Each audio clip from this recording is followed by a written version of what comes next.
This video briefly describes the experiments conducted within the PerFake research project and the achieved research results. For general information about the PerFake project, you can watch the video entitled General Overview of the Project.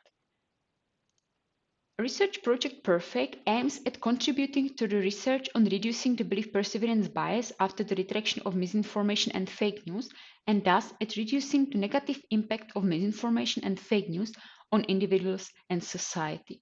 The research project consists of four main parts. The first part focused on identifying promising debiasing techniques and developing new ones. We adopted the counter-explanation debiasing technique introduced earlier by Anderson and developed two new debiasing techniques, counter-speech and awareness training. In the second and the third step, we tested the effectiveness of the debiasing techniques in mitigating the belief perseverance bias in two experiments. In experiment 1, we manipulated subjects' opinion on a topic of low relevance, which they were likely to have no preformed opinion on. And in this experiment, we compared the effectiveness of the newly developed debiasing techniques counter-speech and awareness training with the existing counter-explanation debiasing technique. In the second experiment, we manipulated subjects' opinion on a topic of higher relevance, which they were likely to have preformed opinion on, and we tested the effectiveness of the counter-speech and awareness training debiasing techniques and of their combination. In the last step, recommendations for practice are formulated based on the results of the experiments. This video focuses on describing the experiments conducted in steps 2 and 3. Before moving to the experiments, let me say a few words about the debiasing techniques. The aim of the debiasing technique is to return the biased opinion persevering after the retraction of misinformation or fake news to the initial opinion before encountering misinformation or fake news. This is, however, too ambitious and in the real world difficult to achieve. It's therefore desirable to at least reduce the belief perseverance bias to some extent. Reducing the belief perseverance bias means decreasing the distance of the biased opinion from the initial opinion before encountering misinformation or fake news. We studied three debiasing techniques. The awareness training debiasing technique we developed in the PerFake project consists in raising people's awareness about the belief perseverance bias and its potential negative impact on their opinion in the presence of misinformation or fake news. This technique illustrates the effect of the belief perseverance bias on a real-life example, and it's universally applicable to any misinformation or fake news. Moreover, this technique requires only passive participation of the subjects who just need to read the provided text. The counter-speech debiasing technique developed in the PerFake project consists in refuting the specific claim of misinformation or fake news by providing suitable arguments against the claim. Its disadvantage in comparison to the awareness training debiasing technique is that it needs to be adapted to the specific claim to be refuted. Nevertheless, also this technique requires only passive participation of the subjects who just need to read the provided counterarguments.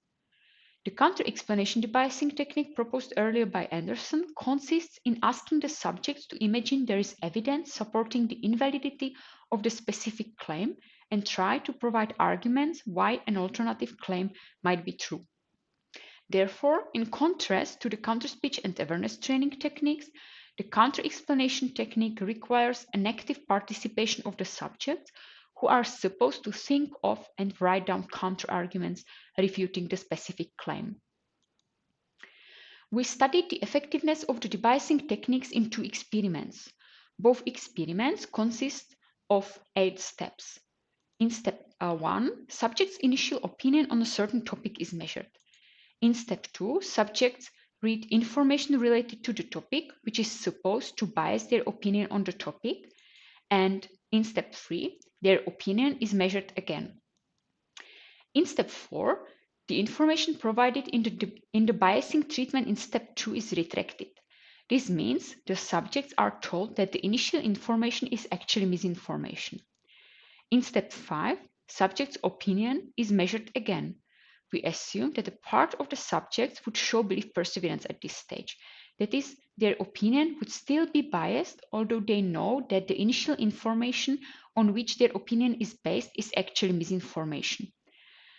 Demonstrating belief perseverance at this step is prerequisite for studying the effectiveness of the debiasing techniques. In step 6, each subject with belief perseverance receives debiasing treatment or is assigned to the control group. And in the next step, their opinion is measured again. At the end of the experiment, all subjects are fully debriefed about the real purpose of the experiment. In experiment 1, we biased subjects' opinion on a topic of low relevance in step 2. We assume that they have no preformed opinion on the topic and could therefore be relatively easily biased. In step 6, each subject with belief perseverance received one of the 3 debiasing treatments or was assigned to the debiasing control group. We observed the belief perseverance bias in the experimental sample. Indeed, subjects' opinion changed in the desired direction after the biasing treatment, and this change was significant, which means that the biasing treatment had the desired effect. After the retraction of misinformation, subjects' opinion slightly changed in the direction of their initial opinion. Nevertheless, their opinion was still significantly different from their initial opinion. This means that they remained biased after the retraction. And this shows belief perseverance in the experimental sample. The prerequisite for studying the effectiveness of the debiasing methods in our experiment was therefore met. Overall, 85% of the initial sample of 366 subjects got biased in the desired direction by the biasing treatment, and 69% persevered in their biased opinion after the retraction. This means that 69% of the subjects showed belief perseverance, and only these subjects were further considered for analyzing the effectiveness of the debiasing methods. As expected, there were no significant differences between the debiasing treatment groups at the first 3 measurement times before applying the debiasing treatments. However, there were significant differences between the debiasing treatment groups at the measurement time after applying the debiasing treatment. We used the control group as a benchmark for analyzing the effectiveness of the debiasing techniques. There was no significant change between the opinion after the retraction and after the control debiasing treatment in the control group. The analysis of equivalence actually showed that the opinions at these 2 measurement times were equivalent. This means that the control debiasing treatment has no impact on the opinion of subjects in the control group. For analyzing the effectiveness of the debiasing techniques, we considered the differences between the initial opinion 01 and the opinion after debiasing 04. One factor ANOVA on these differences revealed significant effects of the debiasing treatment groups. Plan contrasts with the control group confirmed the effectiveness of all 3 debiasing techniques in reducing the belief perseverance bias. The largest effect was achieved by the counter-speech technique, while the counter-explanation and the awareness training debiasing techniques showed medium effects. Besides comparing the debiasing techniques in terms of their effectiveness in reducing the belief perseverance bias, we also compared them in terms of efforts of the providers of the debiasing treatment and of the recipients of misinformation. The counter-speech debiasing technique requires relatively high effort of the providers of the debiasing treatment, as it has to be adapted to the specific claim to be refuted. In particular, the providers of debiasing need to provide suitable counterarguments against the specific claim of misinformation or fake news. Contrarily, the counter-explanation technique requires a moderate effort of the providers of debiasing, as they do not need to provide counterarguments, but still have to adapt the text of the debiasing treatment to the specific claim of misinformation or fake news. The awareness training debiasing technique requires the least effort, as the text of the awareness training treatment is standardized and doesn't require any adaptation to a specific claim of misinformation or fake news. Concerning the effort of the recipients of misinformation, the counter-explanation is clearly related to the highest effort among the 3 debiasing techniques. That is because the recipients are supposed to actively think of and write down counter-arguments. And because the recipients of misinformation are in general not willing to undergo this effort, the practical applicability of this debiasing technique is very limited.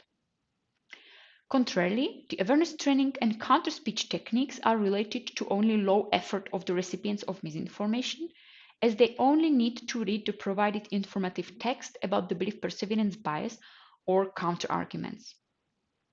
To summarize, the counter-explanation technique proposed by Anderson is clearly dominated by the awareness training technique.